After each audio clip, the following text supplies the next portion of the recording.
Bonjour à tous, bienvenue sur Astro Kaka. Aujourd'hui, nous allons parler de transit et particulièrement du transit du Soleil dans le signe des Sagittaires. Donc, on va parler de la saison du Sagittaire. Le Sagittaire, signe de la fin de l'automne, le moment où on met le feu dans l'âtre, où on se prépare pour l'hiver froid et rigoureux. Donc, le Sagittaire, c'est un signe de feu mutable, donc mutable, c'est-à-dire qui utilise le feu. On a dans les trois signes de feu, le Bélier, le Lion et le Sagittaire qui vient à la fin. Comme tous les signes de fin de saison, c'est un signe mutable. Les signes mutables, c'est ceux qui utilisent l'élément dans lequel ils sont. Mutable, donc adaptable, donc capable d'utiliser cet élément feu. L'élément feu, c'est-à-dire que le Bélier, il démarre, c'est le démarreur, il enclenche le moteur. Ensuite, on a le Lion, qui est le feu ardent, le signe fixe qui représente littéralement, matériellement leur élément. Donc le Lion, c'est le feu ardent. Et de ce feu ardent, de cette énergie-là, le Sagittaire vient planter sa flèche et l'enflamme pour ensuite viser vers un objectif, vers un but précis, pour que sa flèche aille loin, pour qu'il puisse viser juste, pour que sa flèche aille loin et s'implante en profondeur dans un sujet ciblé. Donc là, on est dans l'énergie du Sagittaire. Le Sagittaire, c'est maîtrisé par Jupiter, donc on va regarder l'entrée du Soleil dans le signe du Sagittaire à travers une carte qui va illustrer le propos et les énergies qui vont un petit peu nous activer, nous agiter et sous-tendre un petit peu les actions collectives et individuelles durant ce mois, donc de novembre à décembre. Donc le Soleil fait son entrée dans le signe du Sagittaire le 22 novembre et il sort du signe de Sagittaire le 21 décembre donc 2022, le 21 décembre en fin de journée, hein, vers 22-23 heures.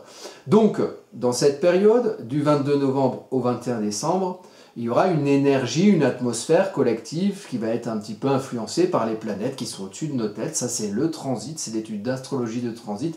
Et donc, le signe du Sagittaire va un petit peu être une toile de fond, va être mise en lumière durant cette saison. Et vous allez voir à travers la carte qu'il n'y a pas que le Soleil qui va mettre en lumière le Sagittaire. Donc, je viens tout de suite à la carte des transits du Sagittaire. Donc, voilà le transit et l'atmosphère, le thème natal de l'entrée du Soleil en Sagittaire. Alors, donc vous voyez le Soleil, il est ici, hein, 0 degré. Donc voilà, le Soleil est là. C'est un petit peu l'objet d'étude, c'est ce qu'on va étudier aujourd'hui à travers le transit et la carte natale de ce transit durant le mois qui suit le 22 novembre 2022. Bon, là déjà on constate qu'il y a un ascendant Sagittaire. Donc, double énergie Sagittaire, c'est un petit peu comme les gens qui naissent avec, par exemple, Sagittaire Soleil et ascendant Sagittaire. Ils doivent doublement travailler cette énergie Sagittaire. Ça veut dire que dans le thème de ce mois-ci, évidemment, la nature va être Sagittaire. La nature de la saison, de la saisonnalité va être Sagittaire. Donc oui, on est à la fin de l'automne. Oui, à un moment donné, c'est le moment où on prépare l'hiver, où on prépare son bois, où on met le feu dans sa cheminée, on met le feu à la cheminée pour réchauffer sa maison. L'ascendant Sagittaire, c'est une énergie d'apprentissage. Donc, c'est comme s'il y avait dans l'énergie collective une nature Sagittaire qui amenait à être perfectionnée, qui amenait à améliorer ce qu'on est naturellement. Donc, on est naturellement Sagittaire durant cette saison, l'atmosphère est naturellement Sagittaire.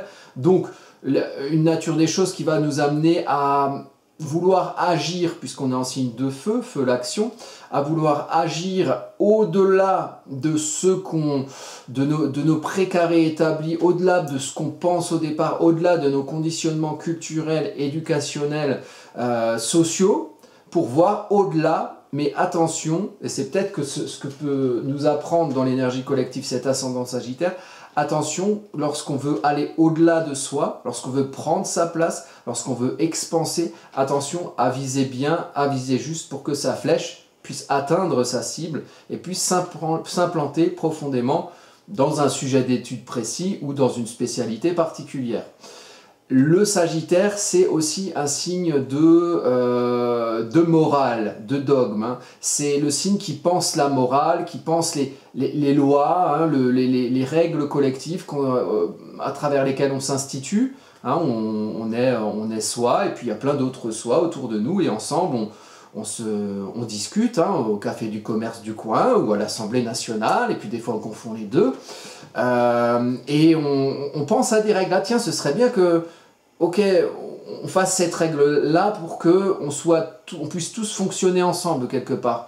Hein, et qu'on fasse cette loi, cette règle, qu'on s'accorde à travers certains dogmes, hein, certains dogmes moraux, une morale, une éthique, des valeurs. Le Sagittaire, il pense ça. Il pense l'idéologie. Voilà. L'idéologie qui va régler les groupes sociaux pour que finalement toutes les individualités puissent fonctionner entre elles. Parce qu'on n'a pas tous les mêmes avis, on n'est pas d'accord sur tout, mais à un moment donné, pour qu'on puisse fonctionner ensemble sans se taper dessus constamment, il faut qu'on se mette en accord avec des règles, hein, en ménageant un peu la chèvre et le chou, en se disant, bon, alors moi, cette règle, je suis pas forcément d'accord avec les gens qui pensent pas comme moi, mais qu'il y a une règle qui arbitre un petit peu, pourquoi pas? Et là, je suis d'accord avec cette règle. Donc ça, c'est l'énergie du Sagittaire. C'est l'avocat, le Sagittaire. C'est celui qui plaide, hein, c'est celui qui plaide l'idéologie.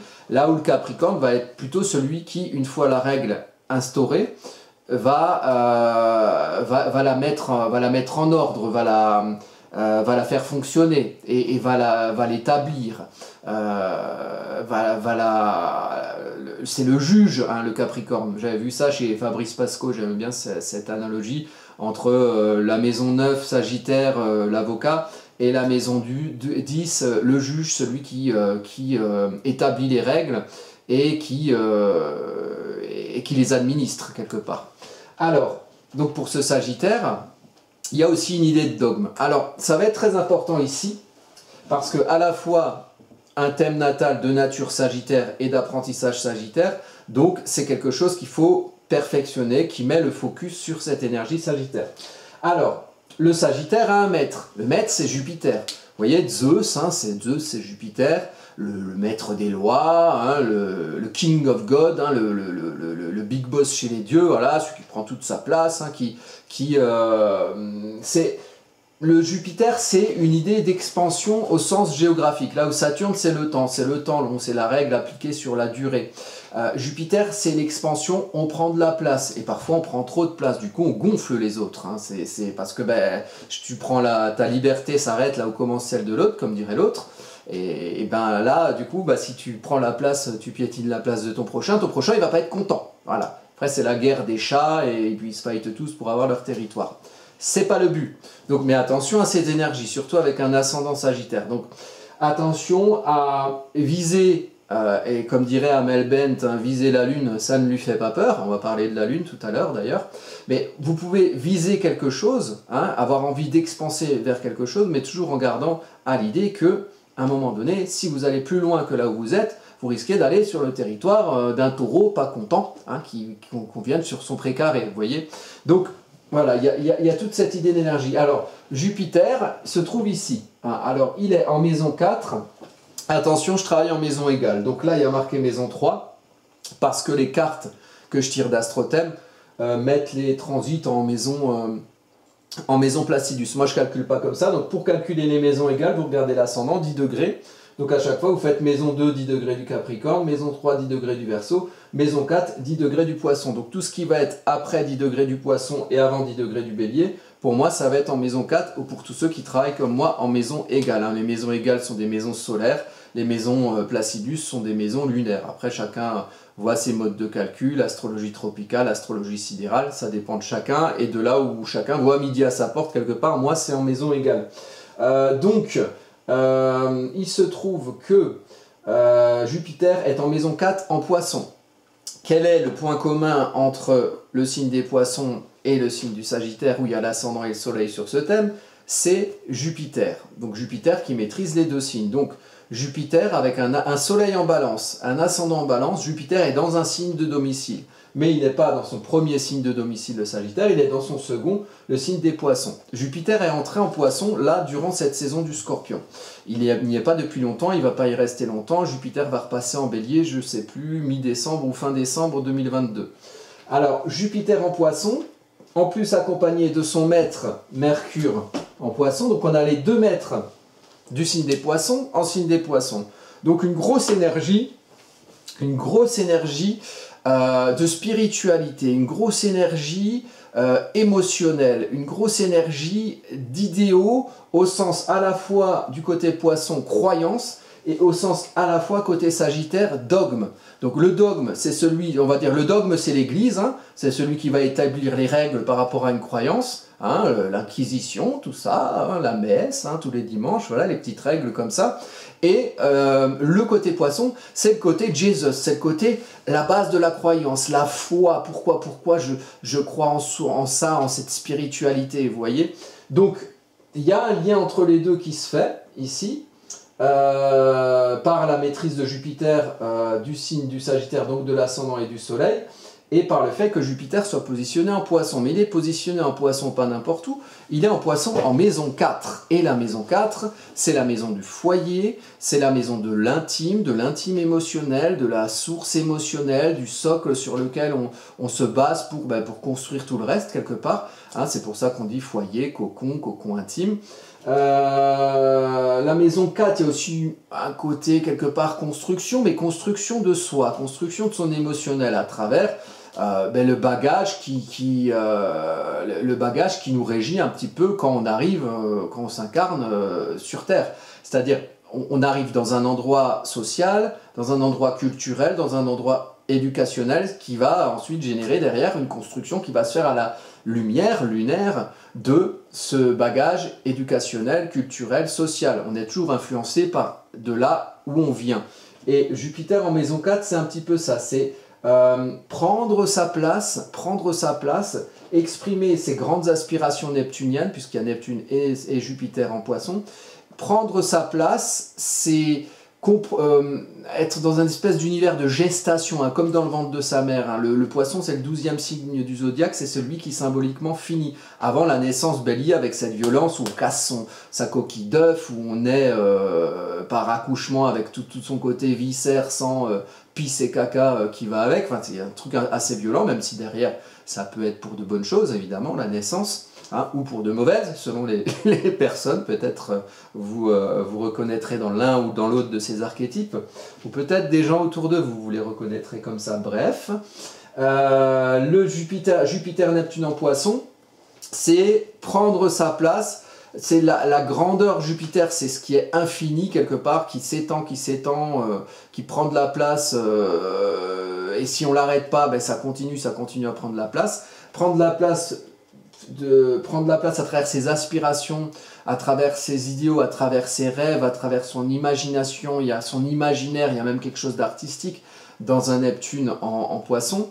Donc une prise de place, voilà, de quelque part une gestation où on revient dans son cocon intime, où on revient dans son foyer maison 4, pour quelque part être en gestation de ce qui nous aspire, ce qui nous inspire, ce qu'on imagine et ce qu'on voudrait profondément, ce qu'on voudrait être, ce qu'on voudrait ressentir, ce qu'on pourrait se projeter même sur ce qu'on voudrait faire quelque part, puisque on est sur un ascendant Sagittaire de feu et un soleil Sagittaire, donc on est dans l'action. Donc qu'est-ce qu'on voudrait faire en se recentrant là dans notre cocon, en réfléchissant à ce à quoi on aspire, qu'est-ce qu'on voudrait faire, où est-ce qu'on voudrait viser quelque part pour prendre notre place, soit pour prendre notre place au foyer, en maison 4, prendre notre place dans notre cocon intime, soit en prenant notre place en maison 1, par l'ascendant Sagittaire, donc par notre personnalité, par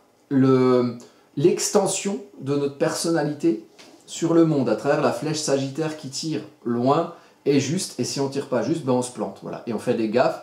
Comme le signe de Sagittaire est assez, comment dire, le signe du Sagittaire, les personnes qui ont beaucoup de Sagittaire dans leur thème, souvent sont des personnes enthousiastes, positives, très curieux de l'autre, mais font des gaffes, parce que tellement positifs que des fois les mots sortent sans prendre conscience que là où on trouve quelque chose de positif, son interlocuteur ne le trouve pas forcément.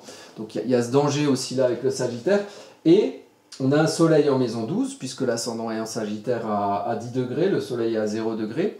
Donc peut-être qu'il y a aussi une idée de se comprendre soi, dans sa psyché, en se mettant en retrait donc en retrait peut-être dans son foyer par exemple, en maison 4, mais aussi dans sa psyché, en maison 12, pour se comprendre et comprendre finalement les aspirations qui nous habitent, ce qui nous concerne nous, pas ce qui concerne le monde qui nous entoure ou le monde qui nous influence, puisqu'on a quand même ici une lune noire en Cancer, hein, qui a une petite tendance au chantage, donc elle est en maison 7, hein. Là c'est maison 7. Donc la lune noire en Cancer, elle a une petite tendance au chantage affectif, au chantage émotionnel, genre « Ah, mais si tu es pas d'accord avec nous, alors tu es un méchant, et si tu es un méchant, tu n'es pas gentil, et puis si tu... » Je prends un exemple dans le monde un petit peu pseudo-médiatique.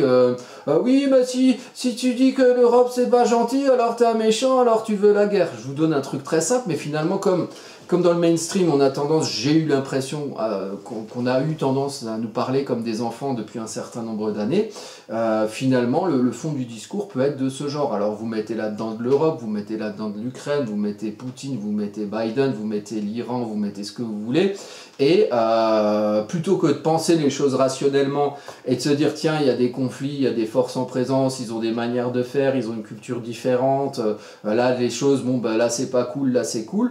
À travers le prisme de notre propre ethnocentrisme, c'est-à-dire à travers le prisme de ce qui nous constitue culturellement, socialement, individuellement, et qui fonde nos valeurs, nos éthiques, notre morale, on va plutôt nous mettre des trucs d'enfants, nous les matraquant dans la gueule, pour que comme ça on puisse penser comme des enfants. Et puis si on pense pas comme papa et maman du mainstream nous le disent, et bien à ce moment-là on va nous dire « Oh mais tu es méchant et tu es pas gentil ». Et ça c'est le côté chantage affectif d'une lune noire en Cancer.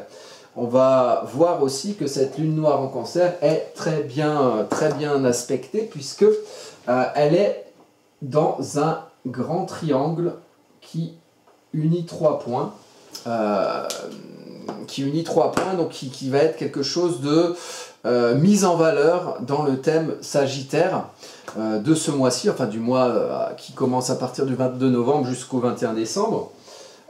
Donc, il y a dans cette lune noire en Cancer, donc c'est le côté mère un petit peu enfermante, vous savez, hein, qui fait grandir ses enfants, qui donne bien à manger, quitte à les rendre énormes parfois, qui fait tout pour ses enfants, mais qui fait aussi surtout tout pour que ses enfants ne partent pas de cette influence de la mère, ne s'émancipent pas de cette influence de la mère. Et ça c'est le problème du Cancer, c'est que parfois, même si c'est un signe très protecteur des fragilités, protecteur comme une mère protectrice et nourricière, parfois, au-delà du fait de savoir faire grandir un enfant dans son foyer ou quelque chose de fragile sous sa protection, à un moment donné, la chose fragile peut-être grandit, devient moins fragile et peut-être doit sortir de ce giron-là. Et ça, c'est le problème d'une lune noire en Cancer. Cette lune noire en Cancer est en trigone avec la lune. Donc on peut parler de la lune ici, la lune en Scorpion. Donc le Scorpion, c'est un signe qui fouille la merde. Le Scorpion, c'est un signe qui enquête, hein, c'est les experts Miami, hein, le signe de Scorpion. Donc il va dans les profondeurs des puits émotionnels pour aller y chercher la merde qui s'y trouve. Hein. Donc c'est un chercheur de vérité. Et qu'importe que la vérité soit pas forcément belle à voir. Le problème avec le signe du Scorpion, et c'est pour ça qu'il a une mauvaise réputation, et notamment les lunes en Scorpion, on met un enjeu de l'intime émotionnel. Allez, on va chercher dans son intime émotionnel, hein. On va chercher ce qui est le plus sombre pour le comprendre. On sera content que quand on aura vraiment bien cherché, et quand on cherche, comme le dit très bien MC Solar, qui sème le vent récolte le tempo. Donc à force de chercher, forcément on trouve des choses qui ne vont pas nécessairement nous plaire. Donc c'est pour ça que la lune en Scorpion, elle est en chute en Scorpion. Une lune en Scorpion, la lune ça aime bien être en confort dans son foyer, hein, un confort dans son intime. Donc là, la lune en Scorpion, elle va être un petit peu bousculée, si vous voulez. Les personnes qui ont une lune en Scorpion, c'est des personnes qui vont chercher à être en vérité avec eux-mêmes, dans leur intime. Et c'est pas toujours confortable. Je dis ça par rapport à la lune, puisque la lune est en Scorpion, et la lune maîtrise le signe du Cancer où se trouve la lune noire. Donc, la lune est en domicile normalement en Cancer et pas en Scorpion. Et là en Scorpion, elle est dans un signe où elle n'est pas forcément confortable. Les émotions ne vont pas forcément être en confort. Donc ça veut dire que ce mois-ci, il y aura un inconfort peut-être émotionnel un petit peu collectif, où on aura peut-être un sentiment d'enfermement émotionnel à travers peut-être une mère ou une autorité faisant le rôle de mère ou jouant le rôle de mère, qui nous enferme dans certains archétypes relationnels, puisque pour moi la lune noire est en maison 7 ici, puisqu'elle a 9 degrés, elle est encore en maison 7, proche de la maison 8. Donc là, on a quelque chose où on va être mis en inconfort émotionnel, on va avoir besoin de chercher une certaine vérité, aussi à travers le fait peut-être qui va nous aider à comprendre mais où est le chantage émotionnel et qu'est-ce qu'est ce chantage émotionnel qui pèse collectivement sur nous. Voilà, ça c'est une idée intéressante dans ce thème. Et la Lune est aussi en trigone avec Junon, qui se trouve là, pas loin en Poisson, pas loin de Jupiter et Neptune. Donc Junon, c'est la petite étoile grise, hein. C'est un astéroïde qu'on regarde pour les unions, pour aussi la défense des droits personnels notamment. Là, on l'utilise notamment pour la synastrie, pour les thèmes de mariage, les thèmes de couple, voir si les gens peuvent bien se lier ensemble, hein, dans le côté union. Cette union est en trigone avec la Lune et avec la Lune noire. Et les trois sont en signe d'eau. Donc c'est un trigone signe d'eau, signe émotionnel. Donc les émotions vont être mises en valeur durant ce mois-ci. C'est pas toujours cool ça, mais ça peut l'être si on sait bien comprendre ses ressentis et les utiliser à bon escient et ainsi agir, hein, comme un Sagittaire, en visant bien et en visant juste. Mais si on agit et si on a envie d'agir et si ce qui va nous faire viser juste ou viser bien, hein, ce qui est la source de nos actions, ce sera toujours dans l'émotionnel. Pour moi, l'élément eau, c'est le premier des 4 éléments. C'est celui qui est la source de ce qui va nous faire agir, de ce qui va nous faire faire, de ce qui va nous faire comprendre. Donc, le trigone, le grand trigone est en élément eau. Et Junon en Poisson, ça voudrait dire une union en maison. Alors, est-ce que c'est en maison 4? Oui, c'est en maison 4 puisque ça a 11 degrés. Donc, ça a passé les 10 degrés en Poisson, donc c'est en maison 4. Junon en maison 4, ça veut dire l'union à travers un foyer, la défense des droits personnels dans un foyer, dans un intime. Donc, c'est peut-être dans l'intime, dans votre intime, dans vos sources, dans vos bases, hein, dans votre foyer, dans votre grotte, que vous allez peut-être pouvoir trouver la source de ce qui va permettre, vous, d'avoir l'idée, l'aspiration, Poisson, l'imaginaire peut-être même, pour défendre vos droits personnels et pour vous unir à qui vous êtes unis, ou pour peut-être consolider cette union à travers des idéaux et des aspirations communes dans vos bases, vos sources, votre famille, votre foyer, votre cocon intime. Voilà. Tout ce qui vit chez vous quelque part. Voilà. Votre chat, hein, si vous voulez. Donc, le grand trigone est intéressant ici parce qu'il y a une lune qui est bousculée en Scorpion qui va aller chercher la vérité, voire chercher la merde s'il y a de la merde dans la vérité. Et parfois, la merde, il faut savoir prendre conscience. On est sur Astro Caca, donc on peut en parler. À la merde, on peut prendre conscience de ce que c'est pour ce que c'est. Quelque part, c'est naturel. Et quelque part, ça nous traverse. Et quelque part, ça va faire vivre autre chose derrière à travers la sédimentation, l'humus, pour que le printemps rejaillisse de quelque chose qu'on a rejeté derrière. Et ça, c'est beau. Alors, et si vous voulez en savoir plus, allez voir la vidéo Astro Caca. Pourquoi? Parce que j'explique voilà, pourquoi je m'appelle Astro Caca. N'en déplaise à certains, mais c'est pas grave, il faut de tout pour faire un monde. Et cette chaîne astrologique apporte une nouvelle offre pour les personnes qui veulent apprendre l'astrologie. Et puis ceux qui ne sont pas caca, ils iront voir Astro Roudoudou, Astro Ésotérisme, Magie des Arcs-en-Ciel, et puis ce sera très bien. Et elles sont très bien ces chaînes aussi, moi je vais les voir aussi. Donc voilà, je vous encourage à aller voir d'autres chaînes, hein, et de multiplier les interprétations pour vous faire votre propre interprétation. Donc, une lune bousculée en Scorpion, une lune noire en Cancer qui a tendance à l'enfermement, au chantage émotionnel. La lune qui est en Scorpion, elle est en maison 11. Donc il y a une idée d'aller chercher dans votre monde social, parmi vos amis, ou peut-être dans le monde social plus grand. Allez savoir, hein, quelque chose peut-être de plus politique, on ne sait jamais. On est quand même dans l'astrologie mondiale aussi à travers un thème collectif. Donc la lune qui va chercher parmi... Voilà, votre entourage social. La lune noire qui va mettre un petit côté chantage affectif dans vos relations. Peut-être à travers les autres qui viennent vers vous et qui peuvent vous faire des chantages émotionnels, mais aussi à travers vous qui allez vers les autres et qui peut-être comment dire, les enfermer aussi dans vos propres schémas relationnels, fonctionnels, affectifs. C'est possible aussi. En tout cas, il y a de la lune noire dans le relationnel. Et Junon, défense des droits personnels et union à travers le foyer, les bases, le cocon intime. Donc tout ça, c'est mis en avant et c'est mis en lien surtout. Donc il y a, si, en gros, je peux vous faire une phrase comme ça, si vous voulez savoir bien être en confort ce mois-ci, confort lunaire, en creusant un petit peu ce qui se passe, vos enjeux émotionnels dans ce qui se passe autour de vous et notamment votre univers social, il serait assez bon de comprendre là où il peut y avoir du chantage émotionnel dans vos relations, et il serait assez bon de faire le point sur avec qui vous êtes unis dans votre intime, dans votre foyer, et de bien faire correspondre ça avec vos aspirations profondes et les aspirations profondes qui régissent aussi les gens qui sont avec vous dans votre intime émotionnel, dans votre cocon, dans votre foyer. Voilà, donc ça c'est des points vraiment assez principaux que j'ai vus dans ce thème. Alors c'est un ascendant Mercure-Vénus. Alors Mercure-Vénus, ils sont juste là. Donc l'apprentissage Sagittaire passera effectivement par un apprentissage au fond de vous, puisqu'on est côté maison 12 dans la psyché. Donc un apprentissage aussi de viser, oui, viser loin, viser ciblé, très bien, mais viser au nom de quoi? Au nom de quelles valeurs? Quelles sont les valeurs qui vous habitent? Des valeurs de feu, des valeurs qui vont vous amener à peut-être avoir envie de viser quelque chose en particulier et agir vers ça, agir en visant cette chose particulière. Et comment comprendre ça? Comprendre ces valeurs pour apprendre à prendre sa place et à viser ce qu'on doit viser, et viser notamment quelque chose qui est de l'ordre de quelles aspirations on a, sur quelles aspirations on se base, maison 4, quelles sont nos envies profondes qu'on peut structurer dans notre foyer, ou quelles sont nos envies profondes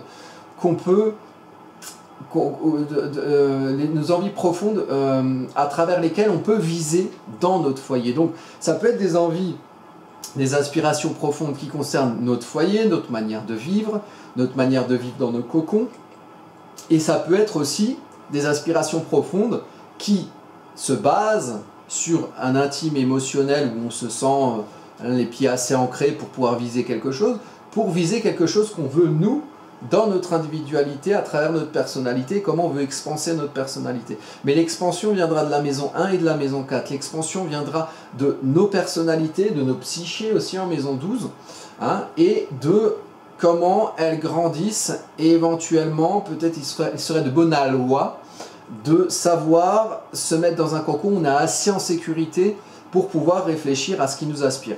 Et ensuite, juste pour terminer, la conjonction Jupiter-Neptune en Poisson, ça a eu lieu, la conjonction exacte c'était le 12 avril 2022, mais les deux planètes étaient en Poisson à partir de mars 2022 jusqu'au 25 mai 2022.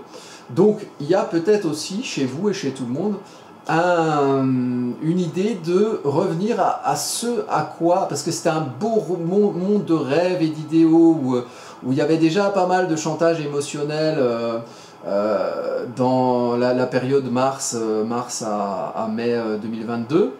Peut-être revenir à ce à quoi vous aspiriez. Vous savez, il y avait les élections présidentielles, tout ça, on a arrêté le Covid, là, enfin on a arrêté le Covid, on a arrêté les masques, tout le monde, voilà, on a peut-être imaginé des choses, on a peut-être rêvé des choses à ce moment-là. Où est-ce que vous en êtes par rapport à cette réflexion sensitive, cette réflexion émotionnelle aussi, où est-ce que vous en êtes par rapport à vos aspirations que vous avez pu avoir à l'époque? Alors, un truc facile, vous pensez au présidentiel pour les gens qui votent encore, j'espère de moins en moins nombreux, mais après ça c'est mes espérances à moi, c'est mon côté Neptune en Poisson en moi. Mais on va pas se lancer dans ce genre de débat. Qu'est-ce qui vous faisait rêver à l'époque et qui peut revenir aujourd'hui? Ou alors peut-être par un travail de réflexion mercurienne, essayez de revenir à ce qui vous inspirait à l'époque et où est-ce qu'on en est maintenant par rapport à ça. Vous pouvez penser à votre vie personnelle, vous pouvez penser à votre vie collective. Donc voilà, des choses à savoir. Pour vous dire, juste pour faire un petit retour sur le mois dernier, on était sur Vénus en Scorpion. Ça c'est la carte du mois dernier, donc du mois en cours. Là on est le 5 novembre, donc on y est dans la saison Scorpion. Vous voyez, il y a un thème avec avec, je vais placer ça, avec Neptune, non, pardon, Vénus qui est pile avec le Soleil dans l'entrée du signe du Scorpion. Donc ça, c'était très important. Là, actuellement, et jusqu'au 22 novembre, on est dans un mois où le Soleil et Vénus en Scorpion sont éclairés. Donc, il y a une idée d'aller chercher ses valeurs au fond de soi, si vous voulez. En plus, c'est en maison sociale, donc il y a maison 11, donc il y a quand même une idée qui influence le collectif. Mais ça peut, et je l'ai appris récemment, c'est pour ça que je vous parle de cette anecdote, ça peut aussi influencer les corps, parce que Vénus, c'est aussi le corps. Le corps, alors c'est en maison 11, donc ça peut vous faire participer comment dire, à expanser ou à chercher au fond de vous vos valeurs dans le monde social, ou ce que vous aimeriez qui soit expansé dans le monde social comme valeur, mais ça fait aussi partie du corps. Et moi j'ai compris là ce que c'était que le corps, le soleil qui éclaire quelque part le bien-être à aller chercher au fond. Et symboliquement, et je pense que c'est Dieu qui m'a, enfin Dieu, je m'en fous de Dieu, ou vous appelez ça comme vous voulez, le hasard ou je sais pas quoi, Dieu m'a puni par là où j'ai péché. Et ça me fait rire parce que j'ai eu des conversations avec des personnes qui me demandaient justement « Oh, Astro Caca, vous devriez faire autre chose, machin, parce que oh, l'astrologie c'est beau, voilà, et puis je mets des arcs-en-ciel et des mains en prière là pour faire joli. Mais pourquoi pas, je comprends tout à fait cet avis.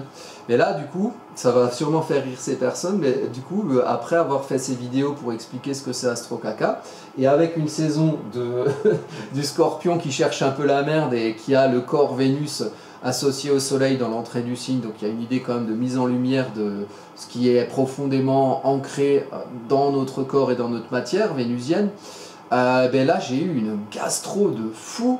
Mais alors, je vous dis, j'ai chié 20 fois. Alors, une fois, bon d'accord, 2 fois, ok, mais à 5 fois, je vous promets, on compte. Et je suis arrivé à 20, alors j'ai battu mon record, j'étais pas peu fier, mais puis ça passe vite une gastro quand même sur le coup, c'est bien costaud.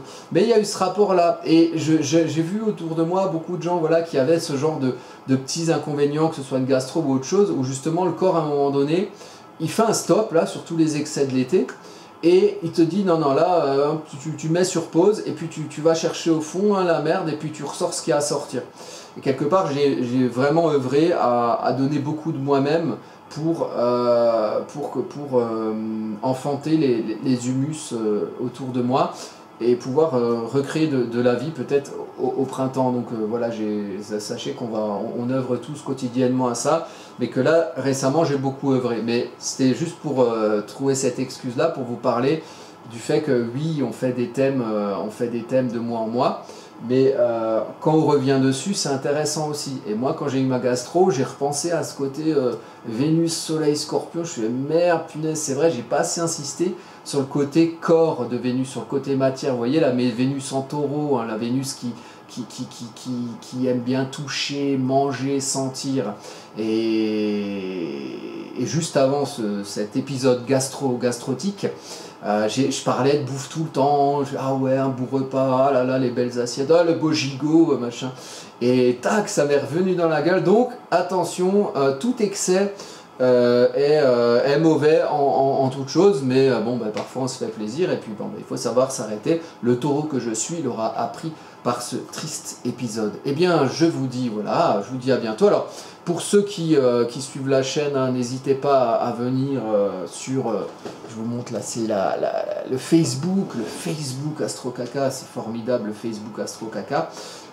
Si vous voulez soutenir la chaîne, n'hésitez pas à y mettre un like, moi je vous apporterai toutes mes bonnes ondes, hein, que vous y alliez ou pas, mais si vous y allez, c'est gentil. Et puis la chaîne YouTube Astro Caca qui marche toujours, hein, voilà, que vous regardez d'ailleurs actuellement si vous y êtes, et le site Astro Caca, site vulgaire de vulgarisation astrologique, avec, si vous le souhaitez, là, vous pouvez lire des articles et vous pouvez faire des commandes si vous souhaitez aller plus loin dans l'interprétation de votre thème, si ma manière d'interpréter les thèmes vous convient. Alors là, c'est chacun qui voit midi à sa porte. Voilà. Et la chaîne YouTube Astro Caca, elle est là pour quelque part faire que vous puissiez vous-même faire vos thèmes astrologiques et que vous n'ayez pas à payer un thème chez moi ou chez quelqu'un d'autre. Voilà. Donc je vous dis à bientôt pour de nouvelles vidéos.